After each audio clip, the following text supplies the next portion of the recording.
Wala raw nakikita sa ngayon ng Ombudsman na aksyon ni Vice President Sara Duterte na dapat imbestigahan. Ayon kay Ombudsman Samuel Martires, may buwelta rin siya sa opisyal ng Justice Department na nagsasabing dapat disiplinahin ng Ombudsman ang Vice Presidente. Nakatutok si Joseph Morong, exclusive. Tinitingnan na rin ng Office of the Ombudsman kung ang banta ni Vice President Sara Duterte laban kay Pangulong Bongbong Marcos ay bagay na maaari nilang aksyonan.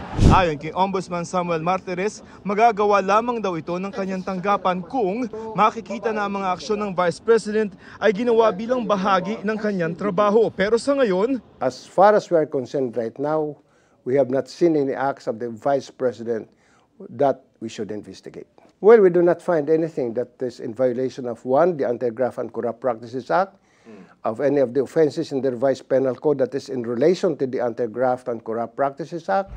Ang pahayag ni Martires kasunod ng sinabi ni Justice Undersecretary Jess Andres na may kapangyarihan din ang Ombudsman na disiplinahin at imbestigahan si VP Sara. Sabi ni Martires kung ipipilit raw ni Andres na mag-imbestiga na rin ang Ombudsman, I would advise Josec Andres to shut up, to stop talking about the case, because one of the powers of the Ombudsman is to take over the investigation of a case of any government investigative agency at any stage of the proceedings.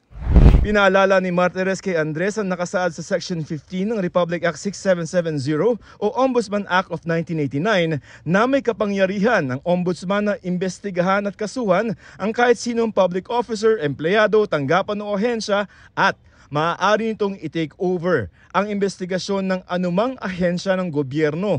Kasi halimbawa ngayon, she's being investigated for ETA, anti-terror law and grave threats. Yeah. Pag ganun pong nature ng investigation, can you take over? If we find that the grave threats is committed in relation to office, are these grave threats done in relation to the performance of her duties as Vice President? If not, that would be personal. And we have no jurisdiction over these things. Hinihingan namin ng pahayag tungkol dito ang Department of Justice.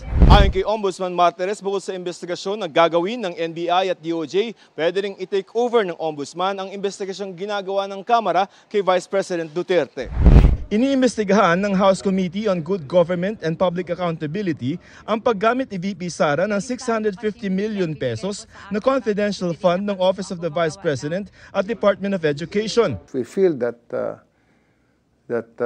we have jurisdiction over these cases. We can request Congress to please stop and we'll take over the investigation of the case. We can do that, but as a matter of courtesy, we belong to different departments, branch of government. As a matter of courtesy, we'll tell Congress.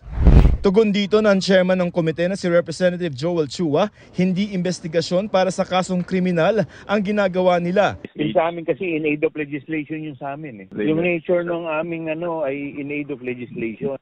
Kaya magkaiba po yun. Dagdag pa niya, may separation of powers din daw ang ehekutibo at lehislatibo. Ang ama ng bise na si dating Pangulong Rodrigo Duterte ang nag-appoint kay Martires una sa Korte Suprema bilang Associate Justice noong 2017 at noong 2018 bilang Ombudsman. Kung i-take over man daw ng Ombudsman ang investigasyon sa anak ng dating Pangulo, hindi raw ito dahil sa utang na loob. I had never been close to President Duterte. I am not close to the President. Never had been close to the President. During that, 6 years term of the President, you can check the logbook of Malacanang, how many times I'd been there. Para sa GMA Integrated News, Joseph Morong, Nakatutok 24 Oras.